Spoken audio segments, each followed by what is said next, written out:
Actually കോളേജസിൽ തന്നെ V are providing YIP എന്നൊക്കെ പറഞ്ഞിട്ട് നമ്മുടെ ഗവൺമെൻറ് പ്രോഗ്രാമിനുണ്ട്, യങ് ഇന്നോവേറ്റീവ്സ് പ്രോഗ്രാംസ് ഒക്കെ.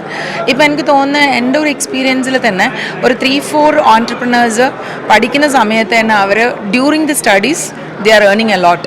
ഇപ്പോൾ ലാസ്റ്റ് ടൈം എൻ്റെ സ്റ്റുഡൻറ്റ് പറഞ്ഞിട്ടുണ്ട് she is earning 50,000 monthly only by doing this the mehendi art.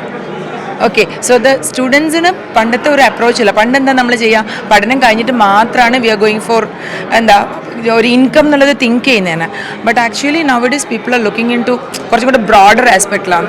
അതായത് നമുക്ക് പഠനത്തോട് കൂടെ തന്നെ പൈസ, that is earn while you learn എന്നൊക്കെ പറഞ്ഞിട്ടുള്ള പ്രോഗ്രാംസ് ഉണ്ട്, സ്റ്റഡീസ്, ഹയർ എഡ്യൂക്കേഷൻ്റെ. അപ്പോൾ അതിൻ്റെയൊക്കെ കേസസിൽ ശരിക്കും കുട്ടികൾക്ക് നല്ല രീതിയിലുള്ള പ്രൊമോഷൻസ് വരുന്നുണ്ട്. അപ്പോൾ നമുക്ക് ഡ്യൂറിങ് ദി സ്റ്റഡീസ് തന്നെ സ്റ്റുഡൻറ്റ് ഓൺടർപ്രണർഷിപ്പിന് ഒരുപാട് ചാൻസസ് ഉണ്ട് ഇന്നത്തെ അക്കാഡമിക് കരിയേഴ്സിൽ. എൻ്റെ ഒരു എക്സ്പീരിയൻസ് പറയുകയാണെങ്കിൽ ഞാൻ കോളേജിൽ ED ക്ലബിൻ്റെ, അതായത് ഓൺടർപ്രണർഷിപ്പ് ഡെവലപ്മെൻറ്റ് ക്ലബിൻ്റെ കോർഡിനേറ്ററും കൂടിയാണ്. അപ്പോൾ ലാസ്റ്റ് ഈ മന്തിൻ്റെ മുന്നേ മന്തിൽ I was actually doing one meet the entrepreneur programme. ഒരു 3 സക്സസ്ഫുൾ ഓൺടർപ്രണേഴ്സിന് നമ്മുടെ ഡിസ്ട്രിക്റ്റിന് എടുത്തിട്ട് they are just experience share ചെയ്യുക ചെയ്യുന്നത്.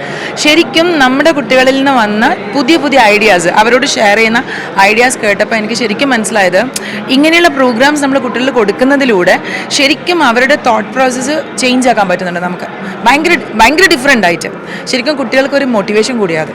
അപ്പം നമുക്ക് എല്ലാ ടീച്ചേഴ്സിനും ശരിക്കും പറഞ്ഞു കഴിഞ്ഞാൽ വെറും അക്കാഡമിക്സ് അല്ലാതെ we have to come out of it. Bookish നോളജിൽ നിന്ന് പുറത്ത് വന്നിട്ട് അവർക്ക് കുറച്ചും കൂടി അക്കാഡമിക് ആയിട്ടുള്ള കാര്യങ്ങൾ കൊടുക്കാൻ പറ്റണം.